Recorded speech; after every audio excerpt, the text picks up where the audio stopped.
अस्सलामु अलैकुम वरहमतुल्लाहि वबरकातुहू। मोहतरम भाइयों, बुजुर्गों, दोस्तों, ये हमारा इस्लाह मुआशरा का 376वां सबक है। मोहतरम बुजुर्गों, कल के सबक में मैंने वोट डालने के ताल्लुक से थोड़ी सी रहनुमाई की थी और ये कहा था कि हमारे लीडर अगर मजबूत है तो किसी मुसलमान बुजुर्ग पर तो क्या, बच्चे पर भी कोई नज़र नहीं उठा सकता है। इन दो बातों के ऊपर कुछ संजीदा समझदार किस्म के हमारे इस्लाह मुआशरा के जो मेंबर से उनसे मेरी कुछ बातचीत हुई। मैं चाहता हूं कि आज उसी का कुछ खुलासा बयान करूं। उसमें सबसे पहले तो बॉम्बे से एक हमारे दोस्त है जो एक बहुत बड़ी पार्टी के नगर सेवक के लिए उम्मीदवार है। उन्होंने कल का सबक सुनने के बाद मुझे फ़ोन किया, कहा कि मौलाना समझ में ये नहीं आया कि आपने उत्तर प्रदेश के अंदर बहुजन समाज पार्टी को क्यों समर्थन दिया। उसके अलावा बाज़ मुस्लिम पार्टियां भी वहाँ पर खड़ी हुई है, लेकिन आपने सिरे से ये कहा कि हमारा सपोर्ट मायावती जी को 101% है। उसकी वजह, उसका रीज़न क्या है? आपको मुसलमान होने के नाते से मुसलमानों का ही साथ और सपोर्ट देना चाहिए था। उनको मैंने जवाब दे दिया, लेकिन आज मैं आप तमाम लोगों के सामने भी उसका खुलासा करूंगा। और दूसरा सवाल, एक और लीडर साहब है, वो बेचारे अपने इलाके, अपने एरिया के बड़े पार्टी के जिम्मेदारों में, लीडरों में शुमार होते हैं। उन्होंने ये कहा, मौलाना आपने ये कहा कि लीडर जो है ऐसा होना चाहिए कि रात में 12 बजे भी, 2 बजे भी उसका दरवाज़ा खटखटाए तो वह हाजिर रहे। और लीडर बोले ऐसा होना चाहिए कि लीडर की वजह से किसी महल्ले, बस्ती, इलाके के किसी भी आदमी के ऊपर पुलिस या कोई भी हाथ ना डाल सके बगैर किसी वजह के। अब बोले कोई मुजरिम है, कोई बड़ा जुर्म करे, कोई कुछ करे और फिर लीडर साहब उसकी तायद करे, ऐसा कैसे हो सकता है?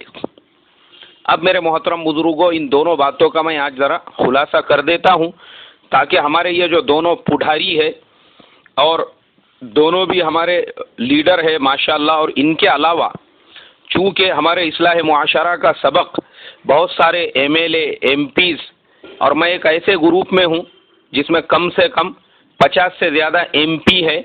हमारे एक दोस्त है बहुत अजीज़ जो बड़े पॉलिटिकल लेवल के आदमी हैं, तो उन्होंने सारे पार्टियों के अध्यक्ष, उपाध्यक्ष और नगर सेवक और एमएलए और एमपीज़ उनके ग्रुप में हैं। और ऐसे ही उन्होंने चुनिंदा कुछ उलामा को भी उसमें रखा है, जिसमें मैं भी हूँ, तो उन तक भी मेरा मैसेज पहुँचता है। मैं चाहता हूँ कि आज के सबक के ज़रिए से तमाम लोगों तक ही, चाहे वो आम हो या ख़ास हो, पॉलिटिशियंस हो या उलामा हो, ये मैसेज मेरा पहुँचा दूँ कि भाई हमने उत्तर प्रदेश में बहुजन समाज पार्टी को सपोर्ट क्यों किया। देखो, पहली चीज़ हम तमाम लोगों के ये जहन में होना चाहिए कि हिंदुस्तान एक जमहूरी और सेक्युलर मुल्क है। अगर आप सेक्युलर मुल्क में रह रहे हैं तो आपको यहाँ पे सेक्युलर बनकर ही रहना पड़ेगा और उसी एतबार से आप फ़ायदा हासिल कर सकते हैं। मुसलमानों की आबादी गवर्नमेंट के फिगर के मुताबिक पूरे मुल्क हिंदुस्तान के अंदर कितनी है? 14% है।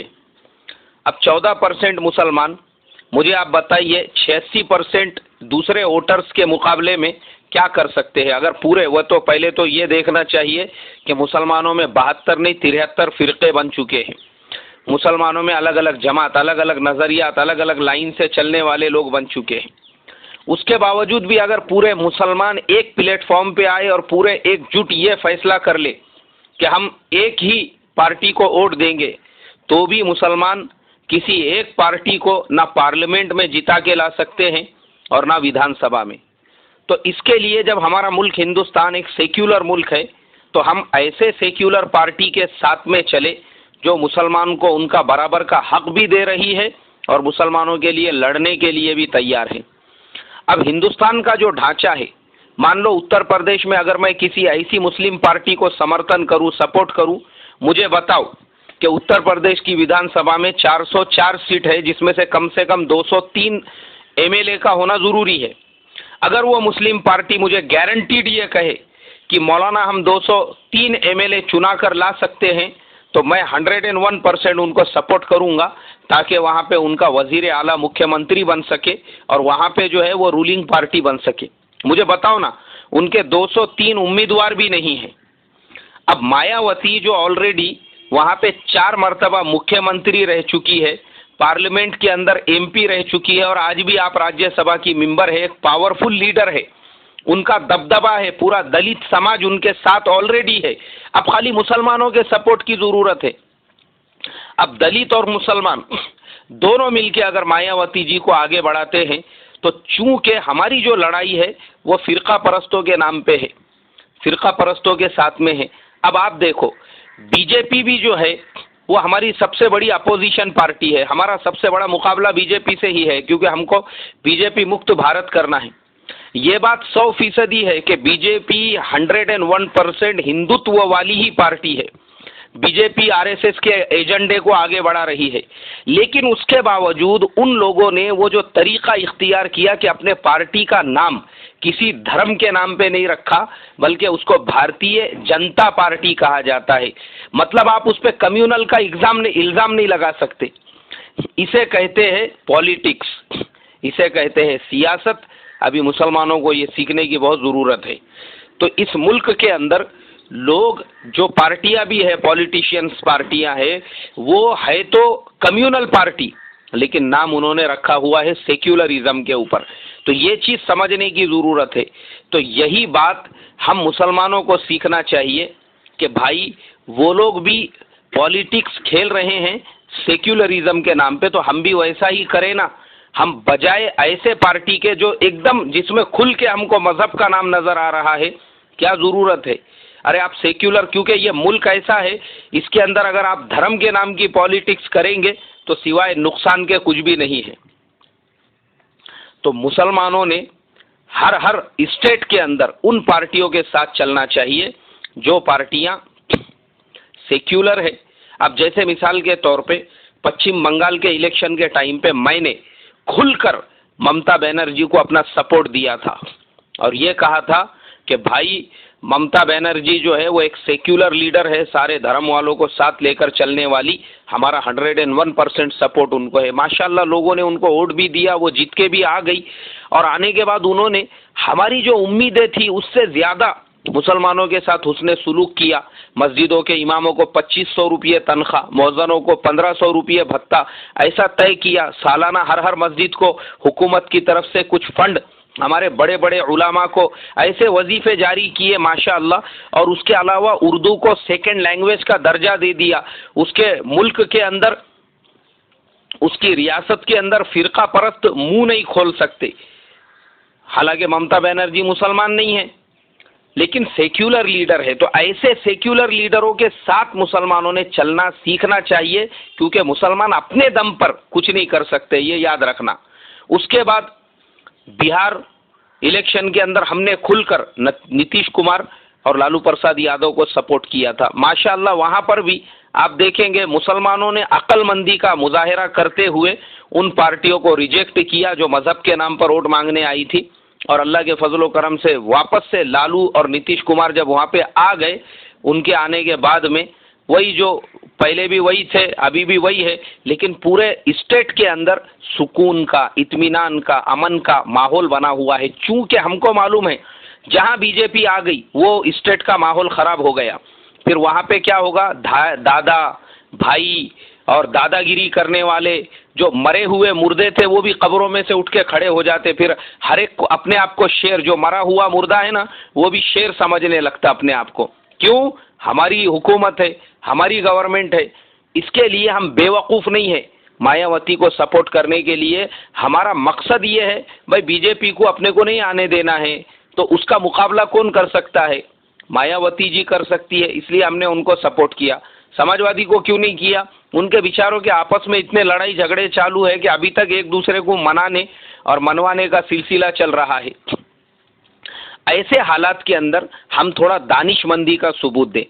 उसके बाद में आसाम इलेक्शन में भी हमने खुलकर मौलाना बदरुद्दीन अजमल को सपोर्ट किया था, मगर चूंकि आसाम के लोग डेढ़ शाने हैं, होशियार है, एक्स्ट्रा होशियार, जो थाली में खाए उसी में हक दिए बाद में, जो मौलाना बदरुद्दीन अजमल ने इनको टिकट देकर एमएलए बनाए थे, उन्हीं के खिलाफ बगावत करके उन्हीं के अपोजिशन में खड़े हुए, ना उनके हाथ में आया ना इनके हाथ में आया, पूरे मुसलमानों के वोट तितर बितर हो गए। और हमने देखे कि एक ऐसा स्टेट जहां 30% मुस्लिम आबादी है, उसके बावजूद वहां पर बीजेपी की हुकूमत बनी। क्यों? हमको तोड़ा गया। और यही तोड़ने की कोशिशें उत्तर प्रदेश में हो रही है, मगर नादान मुसलमान समझने को तैयार नहीं है। हम ये चाहते हैं, अरे बाबा सेक्युलर पार्टी के साथ में चलो, इसीलिए कि हम ये नहीं चाहते कि उत्तर प्रदेश भी दूसरा आसाम बने। इसके लिए अब दूसरी जो बात हमारे भाई ने पूछी कि बोले आपके एरिया का लीडर अगर मजबूत है तो वो एरिया में कैसे मुसलमानों पे हाथ नहीं डाला जा सकता, कैसे? अरे भाई मैं आपको उसकी मिसाल दे के बताता हूँ। अभी अहमदाबाद के अंदर 4 मुसलमान 14 साल तक जेलों की सलाखों के पीछे रहकर आए, उसके पीछे भी लीडरशिप का हाथ है।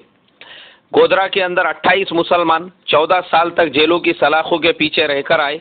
उसकी वजह यह है कि अगर आपके एरिया का लीडर मजबूत है, मजबूत, आपका एमएलए, आपका एमपी, या आपने किसी मुसलमान लीडर को अपने एरिया में लीडर बनाया हुआ है, अगर वो 1500 लोगों के साथ जाकर कलेक्टर ऑफिस के सामने धरना आंदोलन दे, वो उसी टाइम पे एरिया के कमिश्नर से मुलाकात करे और बात करे कि भाई हमारे लोगों को क्यों उठाया गया है, उसका रीजन क्या है, वजह क्या है, एरिया के 2-4 वकीलों को अपने साथ में ले ले, मुख्यमंत्री से जाके मुलाकात करे, तो जो एरिया का लीडर ऐसे मजबूत होता है और जो इस तरह से कदम उठाता है ना, वहां पे हाथ डालने की भी किसी की हिम्मत नहीं होती है। तो ये लीडरशिप की कमजोरी है ये। क्योंकि हमारे मुस्लिम लीडरों को मैंने देखा हूं, वोट मांगने के लिए आएंगे और जैसे जीत के आ गए तो उनके जो सेमड़े सेमड़े बच्चे हैं वो भी ऐसी ऑडी कार लेके रास्ते पे घूमेंगे, जिसके कभी पहले जो है धोने के वांदे थे, अब वो ऑडी कार की सीट पे बैठा हुआ है। तो ये अय्याशी आ जाती है, 2-2 ढाई-ढाई लाख की बाइकें लेकर। अरे तेरे बाप का माल नहीं है बाबा, तेरे बाप को हमने वोट दे के जो है कुर्सी पे बिठाया है, जो तू अय्याशी कर रहा है। ये हमारा हाल होता है। और अगर हम ऐसे कोई मसले को, जैसे हमारे महाराष्ट्र में परभनी एक जिला है, वहां पे 2-3 मुसलमानों पे जबरदस्ती ऐसे इल्जाम डालकर जब उनको उठाया गया तो मुसलमान लीडर एक भी रोड पे रास्ते पे आने को तैयार नहीं है। एक मुसलमान का पुलिस लॉकअप के अंदर इंतकाल हो गया। मुसलमान लीडर, बड़े बड़े लीडर जो कैबिनेट लेवल के रहे हुए हैं, बैठे हुए हैं वहां पे, कोई आवाज उठाने को तैयार नहीं। वजह यह है कि ये लोग सिर्फ आपके पास वोट मांगने के लिए आएंगे।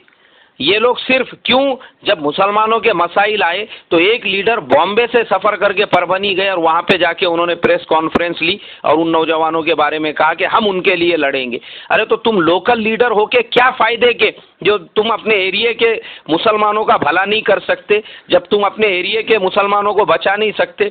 तो लीडरों की ये जिम्मेदारी होती है कि वो एरिया के 1500 लोगों को लेकर कमिश्नर साहब से मुलाकात करे, वो जाके एरिया पुलिस इंस्पेक्टर से मुलाकात करे, वो जाके पीएम से मिले, सीएम से मिले, वो जाके वजीर दाखिला जो पूरे स्टेट का गृह मंत्री है उससे जाकर बात करे। एरिया के लीडर में जब हलचल पैदा होती है तो फिर लोग ऐसे 14-14 सालों तक जेलों में नहीं सड़ते हैं। लोग इस तरीके से 28-28 और जैसे पूरे केसेस आज तक के अगर हम देखेंगे, हैदराबाद से लेके मालेगांव, मालेगांव से लेके गोधरा, गोधरा से लेके अहमदाबाद, अहमदाबाद से लेके दिल्ली, दिल्ली से लेके बिहार, जहां पे भी देखेंगे मुसलमान 15-15, 20-20 साल तक जेलों में सड़े और उसके बाद में उनको जो है आज़ादी दी गई कि हाँ भाई इनको बाइज्जत बरी किया जाता है।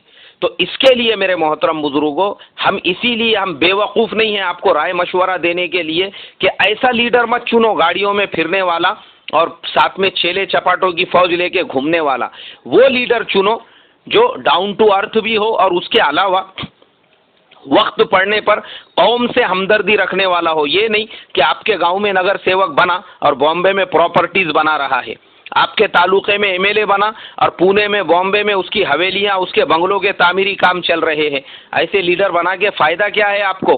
वो लीडर बनाओ, रात में मैं कहता हूं ना 2 बजे भी उसका दरवाजा खटखटाए, वो अपने पूरे मोहल्ले वालों के साथ, कौम के साथ, समाज के साथ खड़े रहने वाला हो और जिसके पीछे हर वक्त कम से कम 1500 लोग उसका साथ देने के लिए चले।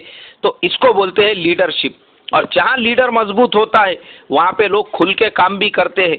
तो इसके लिए मेरे मोहतरम बुजुर्गों, वोट डालने से पहले 1000 मरतबा ये सोचो, और जो मैंने पहले आप लोगों को बताया कि याद रखो, जब तक हम सेक्युलर पार्टी के साथ मिल के कुछ नहीं कर सकते, हम अपने बलबूते पे कुछ भी नहीं कर सकते।